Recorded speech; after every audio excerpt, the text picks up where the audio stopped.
Así que leemos en Génesis capítulo 1 y versículo 27, primera cosa, dice así en el nombre del Padre, del Hijo y con la comunión del Espíritu Santo, dice: creó Dios al hombre a su imagen, la imagen de Dios lo creó, varón y hembra los creó. Capítulo 2 y versículo 8, y Jehová Dios plantó un huerto en Edén, al oriente, y puso así al hombre que había formado. Capítulo 3 y versículo 1 dice: pero la serpiente era astuta más que todos los animales del campo que Jehová Dios había hecho. Hasta ahí la lectura. Gracias, Rey. Gracias, Padre. Gracias, Espíritu Santo. A ti el honor y la gloria, a ti la alabanza, amado, por siempre y para siempre. Y todos gritamos amén. Le damos un caluroso aplauso. Aleluya.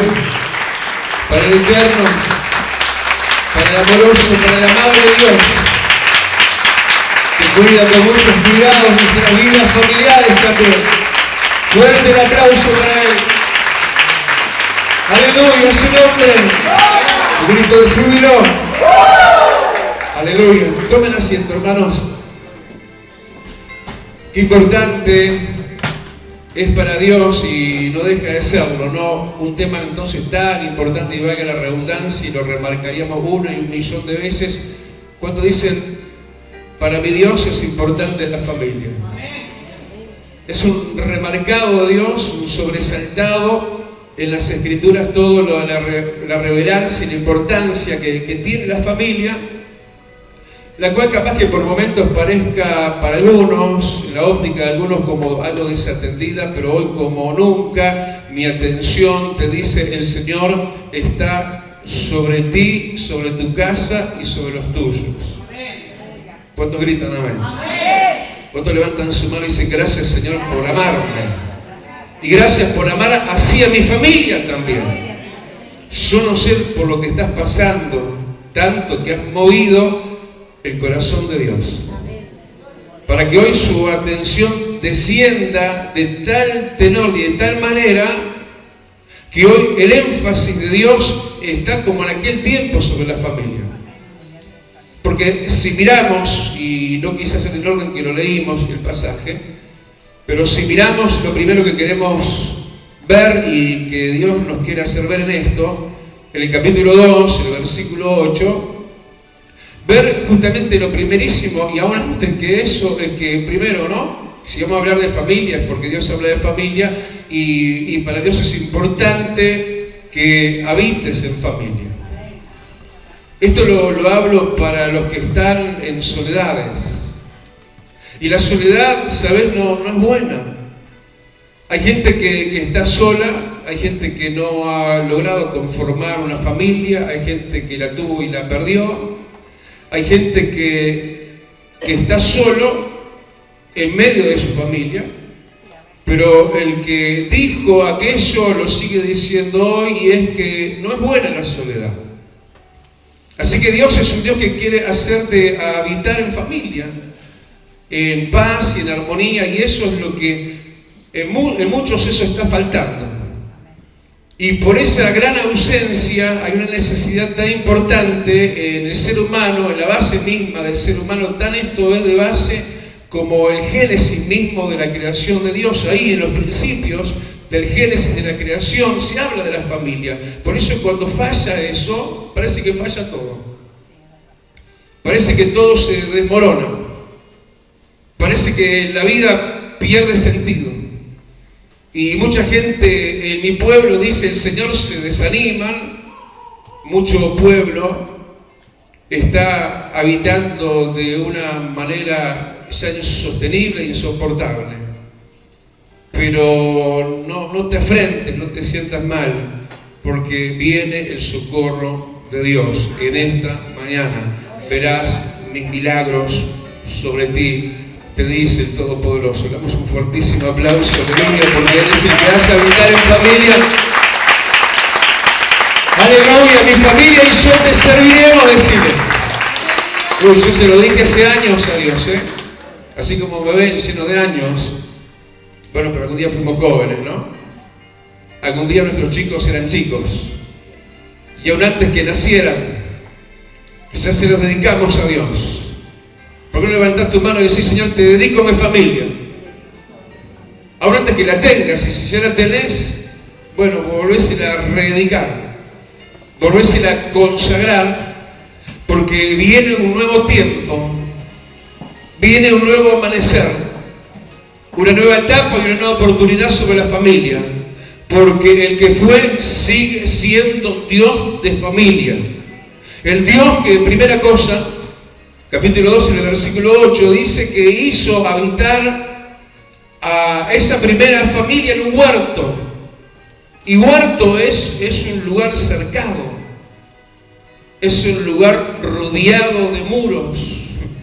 Déjame decirte que Dios no te ha dejado en el desprotegido, en el descampado. Tu familia y nuestra familia, la de cada uno de nosotros, está dentro de un cerco de Dios que le está hoy levantando y volviendo a levantar y a fortalecerlo, porque huerto he plantado tu familia, te dice el Todopoderoso. Tenés un aplauso grande para el Rey, aleluya. Así en un huerto lo plantó, en un lugar que se llamaba, dice, el huerto del Edén. Y Edén quiere decir delicias. En ese huerto había toda planta escogida y deliciosa a la vista y buena para comer. Cuando Dios pensó en la familia, pensó en eso, en cosas deliciosas, en momentos de recreo, en momentos donde uno pueda ver lo que sea para disfrute. Eso es lo que había en el huerto, plantas hermosas a la vista, deliciosas, dulces para comer, nutritivas.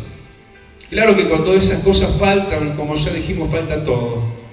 Pero el plan original de Dios sigue en pie. Dios plantó y hoy quiere plantar tu familia en medio de su huerto, en el huerto de las delicias. ¿Qué es lo que quiere decir Edén? En un lugar de abundancia, en un lugar de gozo. ¿Cuántos dicen gracias, Señor? Porque tu plan no cambia. Y tú eres el mismo de ayer, hoy y siempre. Dale un aplauso grande, aleluya. ¿Cuántos amor Dios? Muchos son tus cuidados, Rey. Y además, cuando pensó en la familia, nos formó no solamente en el contexto habitacional donde habríamos de vivir, que ya lo describimos, huerto y huerto del Edén, sino que dice que hizo al hombre y a la mujer, dice que los puso así a los que él había formado. Y en el versículo primero que leíamos entonces en el capítulo 1, en el versículo 27, justamente lo primero que dice es eso, ¿no? Que Dios te creó. No nos creamos nosotros mismos. Si existimos y tenemos esta realidad que la asumimos así como normal, pero esta existencia, el ser y ser quienes somos, es un regalo, una regalía de aquel que optó por crearnos. Decirle que tenés al lado, sos creación de Dios. Te debes al Creador. Es decir, si por Él no fuera, no existiríamos, no seríamos.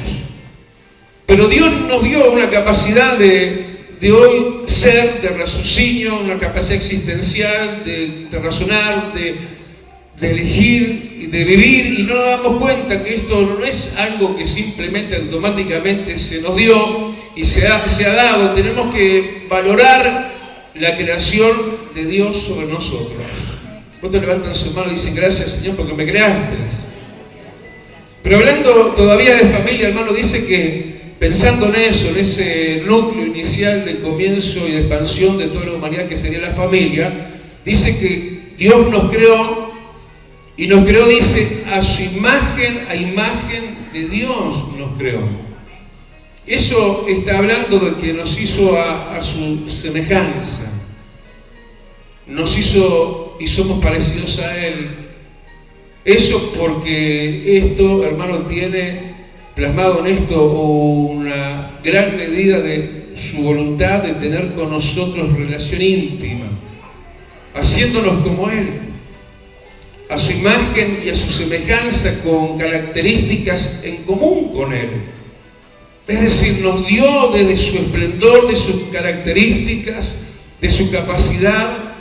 Claro que no somos como Él, no, Él es Dios, pero nos dio a cabalidad una cantidad de cosas que nos da la capacidad, ¿sí?, superior a todo lo demás creado. Lo cual eso también cuenta a favor para esto que hoy está hablando Dios de base, que es la familia. ¿Eso qué quiere decir? Que somos gente capacitada. Somos gente hecha a imagen y semejanza de Dios. No solo que nos creó, sino que nos hizo corona de la creación. Y nos arrimó mucho a su imagen, a lo que Él es. Justamente para que, teniendo como Él y pareciéndonos a Él, tengamos acceso a Él. Y eso es lo más importante. Porque más importante que el huerto cercado, más importante de todas las cosas lindas que Dios planeó y pensó para que hubieran dentro del cuadro de la familia, más allá de toda la provisión y el aprovisionamiento que Dios pensó poniéndole un huerto de abundancia, lo más importante que Dios pensó justamente hacernos a su imagen y semejanza para que tuviésemos relación con Él. Lo cual, hermano, entonces es importante, ya no solo en lo individual, en lo personal, sino pensado en lo familiar. Es decir, para que haya éxito familiar, tenemos que estar en unidad y en armonía con Dios. ¿Cuántos gritan amén?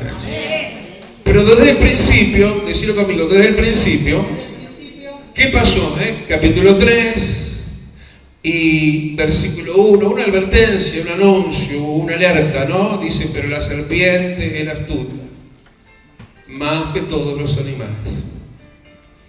Es decir, una serpiente que sabemos de quién se está hablando, para qué mencionarla con nombre y apellido, si la tuviera, pero sabemos quién es.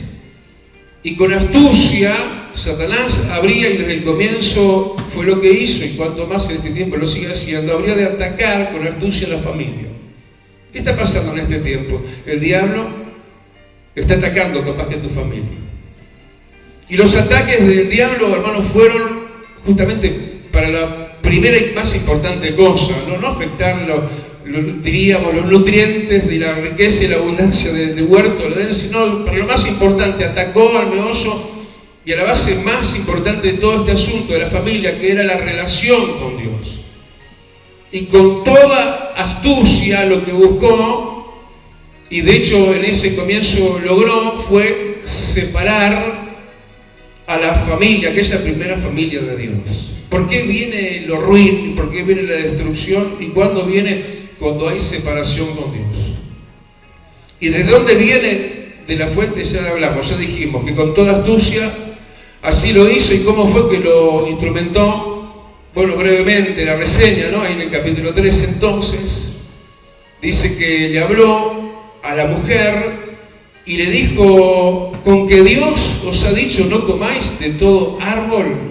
Bueno, la mujer le respondió, versículo 3, y le dijo, bueno, del fruto, del árbol que está en medio del huerto, dijo Dios, no comeréis de él, ni le tocaréis para que no muráis. Y la serpiente astuta y venenosa y mentirosa le dijo, no moriréis. Y entonces ella tomó, versículo 6, de su fruto y comió y dio también a su marido. Ahí está el núcleo, ¿no? El todo de la familia, primero a través de ella, pero luego también en él. El pecar, el poner entonces separación de la familia, primera familia con Dios. Entonces comió ella, pero también le dio a su marido, y el cual dice, comió así como ella. ¿Te das cuenta de la degradación acá? Porque hasta acá era decir, así como Dios, imagen y semejanza de Dios. Pero era así como ella, y ella así como el engaño de la serpiente, perdiendo identidad en Dios. Y entonces, ¿qué es lo que trajo eso? A ellos individual, personal, pero lo que ellos eran y representaban para nosotros, que era la familia, ellos se escondieron de la presencia de Jehová, se alejaron, ellos mismos, no fue Dios, ellos se alejaron de la presencia de Dios. ¿Cuánto levantan su mano y dicen, Señor, te necesito en mi familia? Bueno, pero hay cosas que capaz que nos esconden, ¿no? Nos alejan de la presencia de Dios. Y cuando eso pasó, mirá, lo mismo que está pasando hoy, ¿qué pasó del lado de Dios? Dice versículo 9, mas Jehová los llamaba. ¿Qué está haciendo Dios? Dios está llamando la familia a una unidad entera y franca y completa con Dios. Dale el aplauso y decirle, Señor, yo quiero que yo en mi casa se unan contigo de vuelta. En todo. Para que todo sea según el plan original. Mas Jehová en su gran amor no los estaba llamando. Pero también la serpiente, que es más astuta que todos los animales, habría, ya entrando por la puerta mayor más importante para la destrucción de la familia, que separa la familia de Dios, habría de detonar lo siguiente a esto, la separación interna en la familia. ¿Por qué se dan los altercados? ¿Por qué los divorcios? ¿Por qué los desencuentros? ¿Por qué las discusiones? Bueno, por todo esto. ¿Y de quién viene? Viene inflado de los mismos infiernos. Porque tras lo que pasó, el diablo siguió dando el daño, la separación, ahora no solo con Dios, más ni nada menos, sino el mismo matrimonio. Porque ¿qué sigue diciendo el relato? Versículo 11, y dice, y Dios le dijo a Adán, ¿no? Segunda mitad del versículo 11, ¿has comido del árbol que yo te mandé que no comieses? Y mirá el dedo acusador de Adán. El hombre respondió, la mujer que me diste por compañera, esa me la dio. ¿Qué estaba ahí habiendo ya? Contienda, separación, acusación, censura. ¿Dónde estaba el amor que seguramente hubo al principio? Ahora había contienda, señalamiento. ¿Quién estaba promoviendo y provocando todo esto? Ya te lo dijimos, el mismo diablo. ¿Por qué está pasando esto en este sentido de separaciones entonces en la familia? Porque viene por quien vino, por quien sigue viniendo. Pero eso habría de trascender, y nos vamos al capítulo 4, Génesis, habría de trascender a la descendencia, porque el mal se instaló en la familia. Y como que se heredó y esa transgresión se impartió a los hijos. Y bueno, engendraron y tuvieron dos hijos, Abel, uno y el otro Caín. Y también se instaló la división, la contienda, la censura. Dice que se enardeció, se ensañó, se enojó, se irritó, se puso gruñón y hasta violento, hasta la misma muerte. En un momento Caín contra su hermano Abel. Porque dice en el capítulo 4, versículo 3, que Caín trajo una ofrenda a Jehová y Abel, viste como lo dice, ¿no? Caín trajo una ofrenda, nada más, ahí como una mención así muy plana. Pero dice que Abel, el bueno, el hijo bueno, trajo, dice, de los primogénitos, lo mejor, lo escogido, de las primicias, le trajo a Abel a Dios una ofrenda. De lo más gordo, dice el versículo 4. Entonces miró Jehová con agrado a Abel y a su ofrenda, pero no miró con agrado a Caín y a su ofrenda. A partir entonces de ese momento, eso tan desparejo, ¿no? Unos sí buscando a Dios y otros no. Unos queriendo y amando al Señor en el hogar, en el seno familiar, y otros no. Pero lo más notorio en todo esto, cómo dice que se ensañó Caín, se llenó de rabia, de violencia, de contienda, y eso acaso no está muchas veces instalado entre hermanos. Es como que hubieron paredes divisorias y los celos, ¿sí? Los resentimientos, las reacciones violentas y tantas cosas de unos contra otros, así como de Caín contra Abel.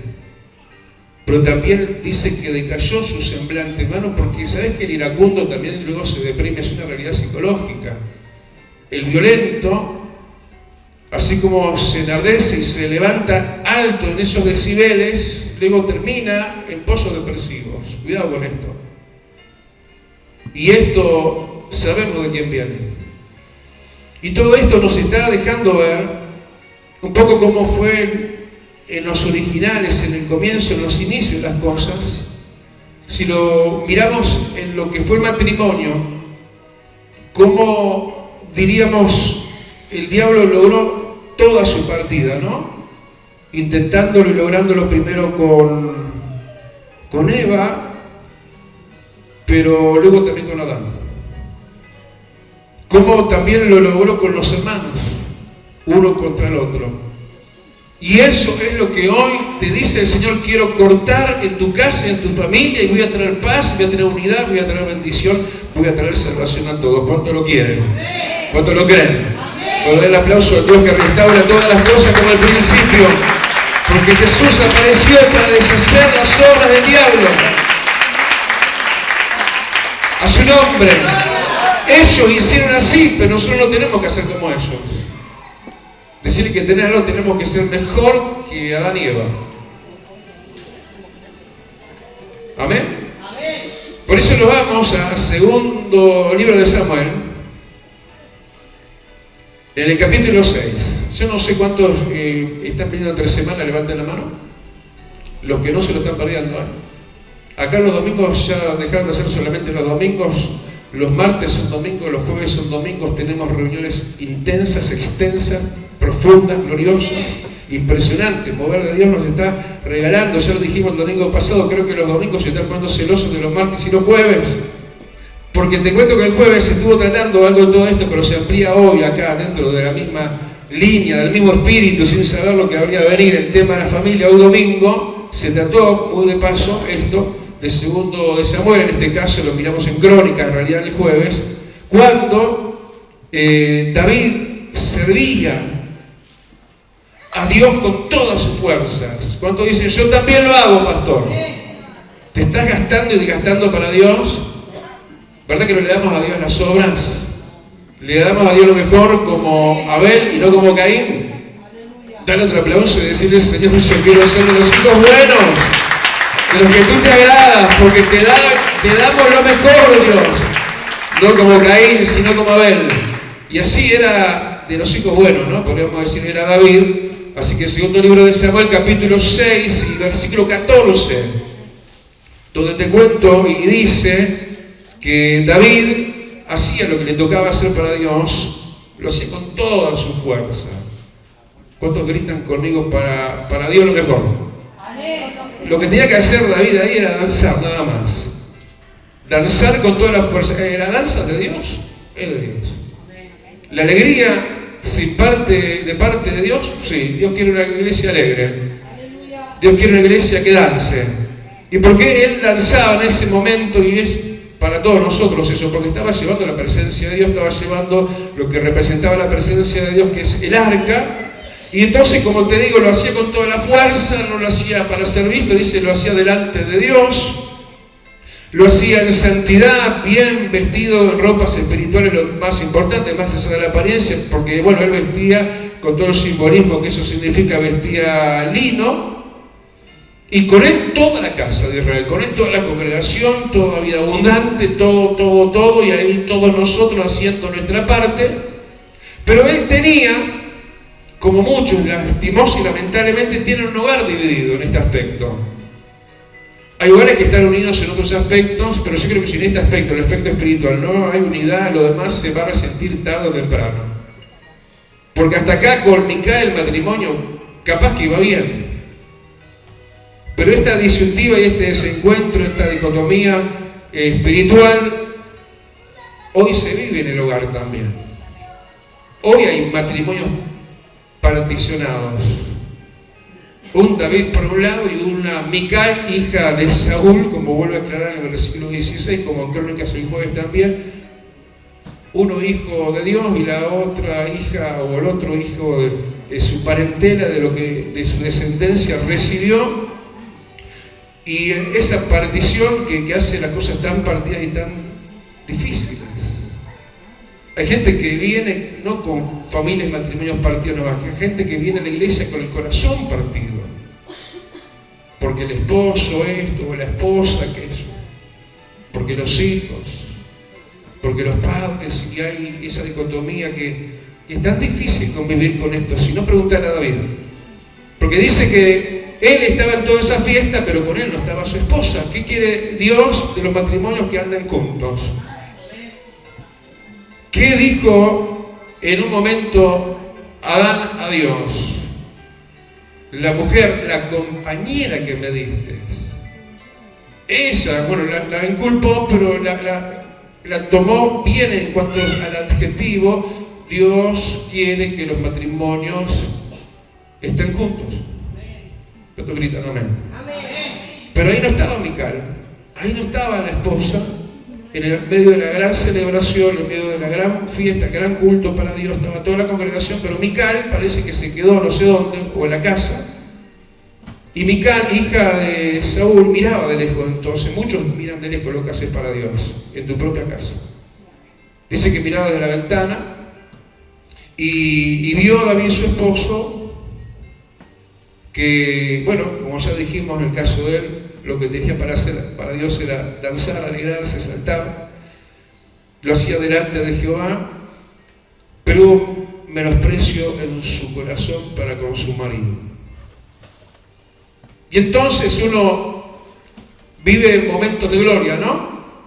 Momentos de gran bendición, de gran victoria, y a veces llegás a tu hogar entenebrecido, ¿no? Donde hay algún hijo de Saúl o alguna hija de Saúl. Alguien que no comparte contigo, alguien que no piensa como vos, que no siente como vos, y que quizás el diablo, como en el comienzo, pone división familiar o matrimonial, y pone lo que puso en Mical, ¿no? Que dice que menospreció a su marido. Lo menospreció en su corazón. Entonces, versículo 20, cuando vuelve del cultazo, bendecido culto, ¿no? De David llevando el arca a la ciudad de David, dice en el versículo 20 que volviendo entonces David y llegando a su casa, mirá que escena más tierna, ¿no? Mical, así tiene que ser las esposas, ¿no? Sale a recibir a su marido y uno dice, ¡ay, qué lindo!, ¿no? Va a recibirlo con amor, va a recibirlo, ¿sabes cómo lo terminó recibiendo? Con una piedra en cada mano. ¿Cuántas veces capaz que vos volvés del culto bendecido y te espera un problema? El destrato, el grito, la ira, el reclamo. Dice que llegó y ya se ve que no se aguantaba la rabia a Mical, su esposa, y sale a recibirlo, increpándolo, ¿no? Destratándolo, maltratándolo. Dice, cuán honrado ha quedado hoy el rey. Termina diciendo, porque lo que hiciste sin decoro, con menosprecio, le habla. ¿Te acordás lo que pasó cuando Eva hizo mal? Adán se acopló con Eva y cayeron los dos. ¿Cuántos dicen, yo voy a salvar mi casa? No te hundas con tu casa. No te hundas con los que están hundidos en tu casa, porque eso es lo que puedes llegar a hacer, y fue lo que hizo Adán, y se fue todo. Se cayó todo. Pero acá hubo alguien fuerte. ¿Cuántos David hay en este lugar que dicen lo mismo? Acá hay alguien fuerte también. Yo soy uno de ellos. ¿Viste cuando alguien te tira para él y para su dirección y su parecer y sus pensamientos y sus sentimientos? No cedas. ¿Sabes cuánta gente por complacer a sus familiares abandonan al rey? Abandonan a Dios, abandonan la iglesia, abandonan el servicio porque no quieren problemas. Yo con quien no quiero problemas es con Dios. Cuando dice, yo tampoco, pastor. Pero eso te va a llevar a buscar encontrar problemas en tu casa. Pero vamos a repetir la historia de Génesis y vamos a marcar la diferencia. ¿Cuántos dicen con un aplauso, voy a marcar la diferencia? Voy a hacer como David, se plantó firme, marcó fuerte su fe.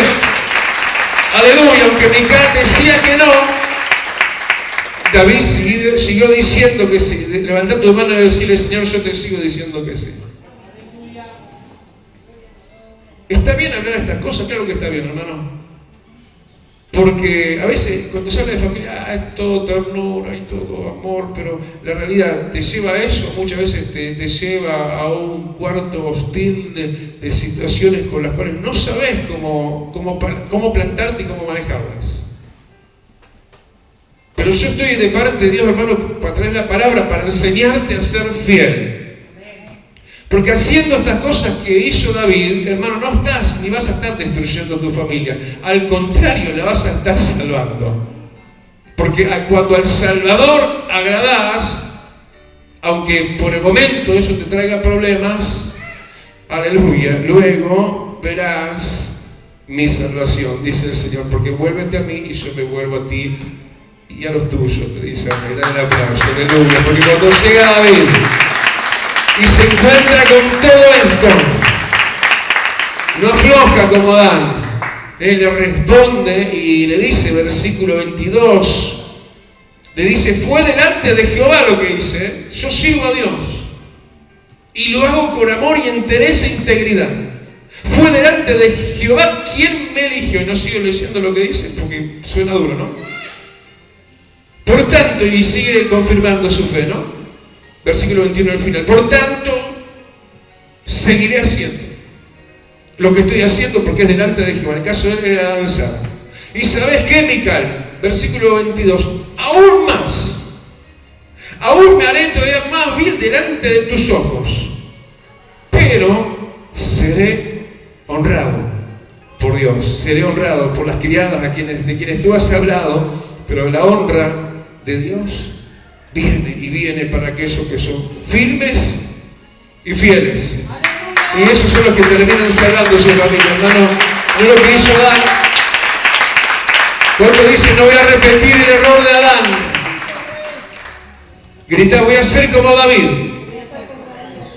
Es que es en el tiempo del evangelio fuerte y firme. No, Jesús, deja que voy a enterrar a mi padre y después te sigo. ¿Qué le respondió el Señor? Es como que uno tiene que ponerlo a Él, elegirlo a Él y ser de Él, y eso va a traer, hermano, ese agrado en el corazón de Dios y ese favor de Dios. Tanto le desagradó a Dios la actitud vehemente, violenta, reprochora de Mical, la esposa de David, que, versículo 23, que dice que Mical vuelve a encasillarla, ¿no?, en lo que ella era, hija de Saúl, bien en la humanidad, en la carnalidad, en la herencia, descendencia que tenía. Mical dice, nunca tuvo hijos hasta el día de la muerte, pero de David sí se sabe que hubo mucha bendición.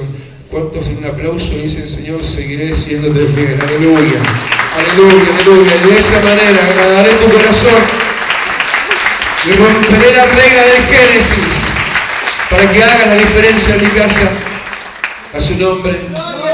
Pero también, hermano, vamos a San Juan. Hablando de hermanos, ¿no? Como hablaba de Génesis, los hermanos, aquellos peleadores entre sí, que contendían y sobre todo uno en contra de otro, que se ensañó, que lo puso entre ceja y ceja, ¿no? Su propio hermano, lo trataba, lo llevó hasta la muerte. La violencia en la familia, hoy día también. Pero hay historias que cuentan algo diferente. Y nosotros, rompiendo con la regla de Génesis, vamos a buscar los buenos ejemplos para hacer la familia que a Dios le agrada. El Evangelio de San Juan, en el capítulo 1, yo te leo, a partir del versículo 35, ahí estaba todo en su génesis, también el comienzo del ministerio de Jesús. Ahí estaba Juan el Bautista con sus discípulos. Y dice que, versículo 35, que el siguiente día otra vez estaba Juan el Bautista con dos de sus discípulos. Versículo 35. Dice, y mirando a Jesús, ahí aparecía Jesús, primeras apariciones. Mirando a Jesús que andaba por allí, Juan el Bautista, que estaba para esto, testificó y dijo, he aquí el Cordero de Dios. Entonces, esos dos discípulos que estaban con Juan el Bautista, discípulos de Juan el Bautista, lo oyeron hablar y siguieron a Jesús. Versículo 38. Y volviéndose Jesús y viendo a estos dos, ¿no?, que le seguían, les dijo: ¿qué buscáis? Ellos dijeron: Rabí, que traducido es maestro, ¿dónde moras? Les dijo: venid y ved. Fueron y vieron dónde moraba y se quedaron con él aquel día, porque era como la hora décima. Andrés dice, hermano, mirá de quién, hablamos de hermanos. Andrés, hermano de Simón Pedro, era uno de los que había oído a Juan el Bautista, diciendo aquí el Cordero de Dios, y habían seguido a Jesús. Escucha, halló a su hermano Simón, quiere decir que lo salió a buscar, lo fue a buscar a su hermano, no había contienda, había diferencia, él se había conocido y encontrado a Jesús, pero Simón Pedro todavía no. ¿Y qué hubo? Desinterés, no, hubo tal interés que salió a buscar a su hermano. ¿Qué tiene que haber entre hermanos? Amor, interés, cuidado, y compartir la bendición de Jesús. Esto fue lo que pasó. Andrés sale a buscar entonces a su hermano Simón. Cuando lo encuentra, le habla, le cuenta de Jesús, le testifica de Jesús y le dijo: hemos hallado al Mesías, hemos hallado al Cristo, hemos hallado a Jesús. Y le trajo al culto, y le trajo al hogar luz, le trajo a Jesús. Y dice que mirándolo Jesús a Simón Pedro, bueno, trató con él, le habló, le reveló cosas preciosas, dijo: bueno, tú eres Simón, hijo de Jonás, te conozco y conozco hasta tus padres y tu descendencia, pero serás llamado Pedro, serás llamado Cefas. Hermanos, podemos romper con la regla del Génesis. ¿Cuántos gritan amén? Amén. El diablo quiere que contiendas con tu hermano. Mirá al hermano espiritual que tenés al lado y decirle: no vamos a contender. Eso es del diablo. Es del diablo que contiendas con tus hermanos en tu casa, en tu familia. Yo a veces dudo, ¿no? Viste que como que lo pensé. Digo, contaré a veces me pienso, contaré mis cosas. Y bueno, el apóstol Pablo decía a Timoteo: bueno, ponte tú como ejemplo y testimonio. Yo tengo una familia, vengo de una familia bastante consternada en lo que son los lazos de unidad, y hermanos que ya se los he contado otras veces, que contienden entre sí, enemistades y todo eso. Y bueno, sobre este cuerpo han llovido piedras capaz y muchas cosas de esas de las cuales uno se apartaría para salvaguardarse nada más. Pero uno es y tiene que ser como Andrés. Tenemos que ir en búsqueda de nuestros hermanos para que conozcan a Jesús. Y no sé eso, Yo tengo una hermana en Miami, tengo el otro hermano en Maldonado, jamás me escriben, jamás. Se gastan el dedo para mandar un WhatsApp. Y por ahí me preguntan en casa: ¿y supiste algo de Beatriz? ¿Sabés algo de Jorge? Y yo digo: si yo no le escribo, ellos no me escriben. ¿Y en qué? Y termino siempre, Andrés, yendo a buscar a Simón Pedro. Hola, ¿cómo andás? ¿Cómo andan tus cosas? Buscando de una y otra manera acercarlos a Jesús. En medio de las situaciones adversas que están en sus vidas, uno cumpliendo con esa regla, somos, yo diría, verdaderos discípulos de Jesús. Porque Andrés, un verdadero, recientemente inaugurado seguidor de Jesús, supo qué hacer con los suyos. Sos un instrumento de unidad para tu familia. Decíselo eso mismo que tenés al lado. Sos, decirle, un instrumento de unidad para tu familia. Y no le vamos a hacer caso al diablo, sino a la paz, a la armonía que queremos tener con Dios primeramente, pero buscamos sí, que los nuestros conozcan a Jesús también. Porque eso de que crees tú y serás salvo tú en tu casa, sos parte de eso. Trabaja en eso. Dale el aplauso, aleluya, porque eso es así. Allá Génesis quedó bien lejos. Acá hay gente diferente. Acá hay gente que ama a su gente, a su familia, y va a trabajar por la unidad. Por eso termina diciendo Efesios, capítulo 4, consejos prácticos finales para el funcionamiento sano de la familia. Mirá, ¿qué titular me salió? Efesios 4, versículo 26. Escuchá bien, aplicarlo a la familia, tu relacionamiento que vas a tener luego cuando salgas de acá y que te vas a encontrar con la cara larga de Mical, te vas a encontrar con Caín que no te va a querer mucho, y el Señor te dice, versículo 26, airaos, pero no pequéis, no se ponga el sol sobre vuestro enojo. Es decir, airaos quiere decir que te vas a enojar, hay cosas que te van a molestar. Y está bien que a veces disimules la mufa y hay veces está bien que hables, ¿eh? Hay tiempo para hablar y hay tiempo para callar, pero que no te dure. Que cuando llegue la tardecita, acordate, ¿y yo cómo ando con eso? Ah, yo estoy bien, estoy en paz, ya perdón. Se me fue el enojo. Decirle que tenés algo, se me fue el enojo. Te vas a enojar de vuelta, ¿eh? Y el Señor te va a decir de vuelta, airaos, pero no pequéis. No se ponga el sol sobre vuestro enojo, ni deis lugar al diablo. Versículo 30, en las cuestiones de relaciones familiares que se tejen de toda madeja ahí adentro, a veces no se sabe, pero Dios todo lo sabe, que todo lo ve, y que es el lugar donde todos somos puestos a prueba. Versículo 30 dice, y no contristéis al Espíritu Santo, dice, con el cual fuiste sellado para el día de redención. Es decir, no lo contristes, cuidado cómo reaccionás, cuidado cómo haces, cuidado cómo te comportás. Amén. Cuidado con qué moneda pagás. Amén. Porque en ese ámbito donde más se contrista el Espíritu Santo, después gloria a Dios, aleluya en el culto y allá adentro ponen los platos. Pero no contristéis al Espíritu Santo. Y también dice, quítese de vosotros toda amargura, no estés más amargado. Que te pasa esto y hace años y no podés con esto, no te amargues. ¿Qué resolvés para amargarte? Las raíces de amargura, hermano, contagian maldición y son de maldición a quien la lleva. Dios no quiere amargados. Puedes estar con 1001 problemas, pero saca la amargura de tu corazón. Dios te quiere gozoso aún teniendo grandes problemas. Porque puede ser que tengas aquel o cual otro problema, pero sobre todo me tenés a mí, te dice el Señor. Así que quítese de vosotros toda amargura y de vuelta todo enojo, toda ira, gritería. No haya que andar cerrando la ventana para que no escuchen los vecinos. No haya gritería. Y menos maledicencias. Y tampoco toda malicia. Tiene que ser quitada toda malicia. No estés ahí haciendo las cosas mal porque las hacen así contigo. Devuelve bien por mal.